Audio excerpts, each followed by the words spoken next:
अस्सलाम वालेकुम दोस्तों, सिलसिला है किताब गर्दी। बंजारन इस वक्त मौजूद है एक नहायत ही संजीदा टॉपिक पर किताब लिखने वाले मुसन्निफ, समाजी कबीले के रहनुमा, बल्कि रूह रवां और डस्का से ताल्लुक़ रखने वाली शख्सियत चौधरी मोहम्मद अफजल ओठी साहब के साथ, जिनकी मैं समझती हूँ कि बहुत बड़ी काविश है कि उन्होंने खामोशी तोड़ो के नाम से, नारे से एक मुहिम का आगाज़ किया, जिसको हम बेल डोर के नाम से भी जानते हैं। और जब हम वायलेंस अगेंस्ट, वार अगेंस्ट वायलेंस की बात करते हैं WAV पे, तो इन्होंने वार अगेंस्ट सेक्शुअल अब्यूज़ के नाम से मुहिम चलाई है। और इसके साथ साथ इन्होंने बच्चों के साथ होने वाली जो वल्नरेबिलिटी है, वो कमज़ोर किस तरीके से होते हैं, उन पर कैसे जराइम पेशा अफराद की नज़र पड़ती है और वो किस तरीके से उनके चुंगल में आते हैं, और वो कौन कौन से मुहर्रकात हैं जिसमें मोनोग्राफी भी शामिल हैं, जिसमें जिनसी अदवियात का शिकार है। आमतौर पे हम लोग कहते हैं ऐसी बातें क्यों की जाए, लेकिन ऐसी बातें क्यों ना की जाए, मेरा अक्सर यही सवाल होता है। तो आज मुझे अपने ही जैसे लाइक माइंडेड एक पर्सन से मुलाकात का मौका मिला और इन्होंने बहुत अच्छी किताब लिखी, गमे ज़ैनब। और जब गम की बात आती है, गमे ज़ैनब की बात आती है, तो हमें ज़ोहरा भी नज़र आती है, हमें ज़ोहरा भी याद आती हैं और बहुत सारे गम याद आते हैं। और उन तमाम गमों को मैं ये देख रही थी कि इन्होंने बहुत सारी केस स्टोरीज भी अपने उसमें डाली, सिर्फ ज़ैनब की नहीं, और भी बहुत सारे वाक़यात जो हमारे जागीरदाराना निज़ाम को, सरमायादाराना निज़ाम को, असरअंदाज तबकात को और हमारे हकूमती ऐवानों को भी चैलेंज करते हैं। आइए हम चौधरी मोहम्मद अफजल ओठी साहब के साथ बात करते हैं। सर, आपने ये अनमोल पीपल्स फाउंडेशन का आगाज़ कैसे किया, क्यों कर किया, और असल में चौधरी अफजल ओठी साहब हैं क्या?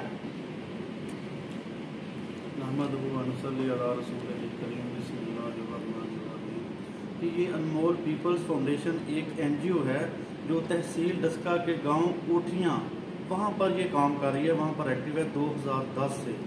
तो हमारा बेसिक मकसद ये था कि जो हमारे गांव में, हमारे कस्बे में जो गरीब लोग हैं उनकी इमदाद की जाए, जिसको जो पेशेंट है उसको हॉस्पिटलाइज किया जाए और जितनी इमदाद हम कर सकें उस हवाले से हम करें।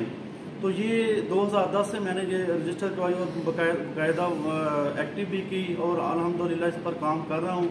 तो उसी प्लेटफॉर्म से, अनमोल पीपल्स फाउंडेशन के प्लेटफॉर्म से मैंने ये इरादा किया, जब 2018 में कसूर वाली ज़ैनब बेटी का वाक़या सामने आया तो मेरे दिल को बहुत तकलीफ़ हुई, बहुत दर्द महसूस हुआ।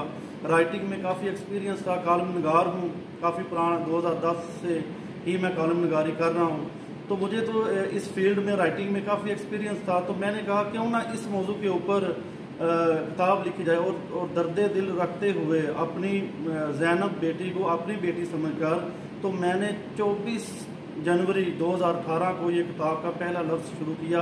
और इसमें भी कुछ गायबी ताकत थी जिसने मुझे मजबूर किया कि इस मौजू के ऊपर किताब लिखनी है। और फिर 2-2.5 साल की एक अजीम मेहनत से फिर मैंने इस किताब को तरतीब दिया, तहरीर किया और अब ये किताब आपके सामने है। इसमें मैंने एक कैंपेन चलाई है जिसका नाम है वार अगेंस्ट सेक्सुअल अब्यूज़, जिसमें हम अपने बच्चों को और ख़वातीन को तहफ़्फ़ुज़ दे सकेंगे। इसमें एक और मुहिम है जिसका नाम है खामोशी तोड़ो। अक्सर ख़वातीन और ख़ास तौर पर कम सिन बच्चे बच्चियाँ जो है ना, वो खामोश रहते हैं जब उन पर सेक्सुअल असॉल्ट होता है, जब जिनसी हमला आवर जब उस पर हमला करते हैं तो वो खामोश रहते हैं। वो अपनी माँ को, अपने पापा को या अपने चचा वगैरह या रिश्तेदार को नहीं बताते। अगर वो पहली जब उन पर हमला हुआ अगर वो बता देते तो शायद वो बच जाते।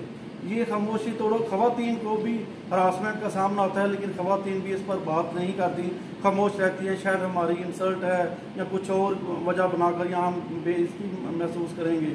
तो इस हवाले से ये मैंने खामोशी तोड़ो मुहिम का आगाज़ किया है इस किताब के प्लेटफॉर्म से। और इंशाअल्लाह अब मैं पूरे पाकिस्तान में वार अगेंस्ट सेक्सुअल अब्यूज़ के के हवाले से मैं जो है ना कैंपेन कर रहा हूँ, और जिनसी तशद्दुद की रोकथाम के लिए मेरी ये कैंपेन रवां दवां है। अफजल रोटी साहब, आपके ये जो पूरी किताब है, पूरी किताब एक तरफ, और आपका किताब का जो पेज है 337 वो एक जानिब। हम चूँकि बंजारन टीवी का जो सिलसिला है किताब गर्दी, उसके तहत जितने भी हमारे मुसन्निफ़ीन आते हैं उनकी किताबें मंगवाई जाती हैं और बहुत ज़्यादा हमारे नाज़रीन पढ़ते हैं, और यकीनन ये किताब भी हमारे नाज़रीन तक हमारे तवज्जुह से जाएगी। और आपने कलम का एक जहाद ऐसा किया कि आंसू लिखे हैं आपने ना, तो उस पेज पे थोड़ी सी रोशनी डालिए ताकि लोगों को ऑनलाइन भी पता चल सके कि आप बताना क्या चाह रहे हैं हमारे साथ। असल में ये किताब दरअसल है तो गमगीन दास्तानें हैं, एक सिसकियाँ और रूह की जो चीखों की आवाज़ ये उसकी अक्कासी करती है। ये हमें शऊर बेदार करती है कि हमने अपने बच्चों को तहफ़्फ़ुज़ देना है, और बड़ी सोच के साथ ये नहीं कि सिर्फ अपने बच्चों को, अपने हमसायों के, अपने रिश्तेदारों को और पूरे पंजाब और या पूरे पाकिस्तान के बच्चों को हमने तहफ़्फ़ुज़ देना है। जो भी ये किताब पढ़ेगा इंशाल्लाह मैं ये समझता हूँ कि कम से कम अपने बच्चों को 90% तक मुझे उम्मीद है कि वो अपने बच्चों को बचा सकेगा। ये इतनी ज़्यादा अहम किताब है और सिर्फ दर्द दिल के लिए, बच्चों के तहफ़्फ़ुज़ के लिए लिखी गई है। आपने जो खामोशी तोड़ो का पैगाम दिया है हमारे साथियों को, हमारे नाज़रीन को, क़ारीन को, कलम कबीले के और किताब कबीले के अरकान को, हमारे ख़ानदान के साथियों को, हमारे ख़ानदान के रिश्तेदारों को एक छोटा सा पैगाम दें किताब गर्दी के। साथियों, कलम का जहाद उन जहादों से बेहतर है जो खून लाते हैं, और कलम का जहाद वो है जो पुरअमन इनकलाब लाता है।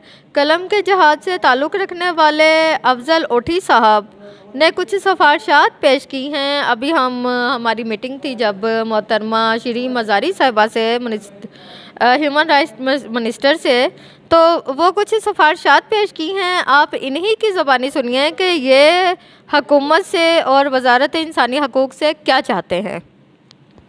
अस्सलाम वालेकुम जी, मैंने इसके ऊपर चाइल्ड अब्यूज़ के ऊपर रिसर्च किया, पिछले 2-2.5 साल से इस पर रिसर्च कर रहा हूँ। तो मैंने गवर्नमेंट ऑफ पाकिस्तान को, असद उमर साहब को, शेरी मज़ारी साहबा को मैंने 32 निकात दिए हैं जिसमें कानून साजी के हवाले से, जो कि इन नहायत ही अहम हैं। वो 32 निकात में जो कानून में हमारे सुकम पाया जाता है उसको बेहतर बनाने के लिए, कानून को मजबूत बनाने के लिए मैंने सिफारिशात की हुई हैं। और इसके अलावा मैंने नौमौलूद बच्चों को, ऐसे गिरोह हमारे पूरे पाकिस्तान के मुख्तलिफ शहरों में गिरोह मौजूद हैं जो नौमौलूद बच्चों को उठाते हैं और बेऔलाद जोड़ों को देते हैं, 1.5 लाख में, 2 लाख में, 2.5 लाख में।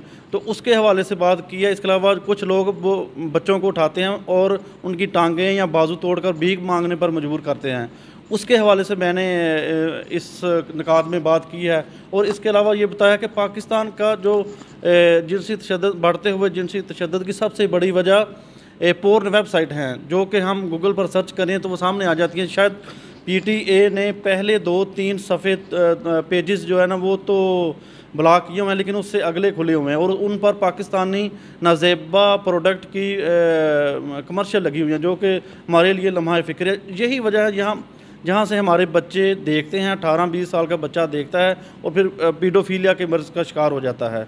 और इसके अलावा वालिदैन को भी हदायत की है कि इसमें आकर जो है ना बच्चे की हिफाजत करें। आप फ़र्स्ट प्रायोरिटी, पहली ज़िम्मेदारी वो वालिदैन की है, वो उसको तहफ़्फ़ुज़ फ़राहम करें। और इसके अलावा वो तमाम का वो चाइल्ड पोर्नोग्राफी के हवाले से बताया है और मज़ीद भी बताए हैं, जो कि 32 निकात बनते हैं। जी बहुत शुक्रिया।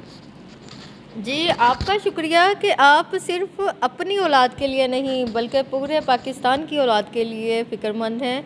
साथियों, बहुत ही हसास मौजू है और एक एक लफ्ज़ पर इन्वेस्टिगेटिव रिपोर्ट बनती है, और वो रिपोर्ट किसने बनानी है? किसी और ने नहीं बनानी, क्योंकि किसी का कोई सियासी मफाद इसमें नहीं है।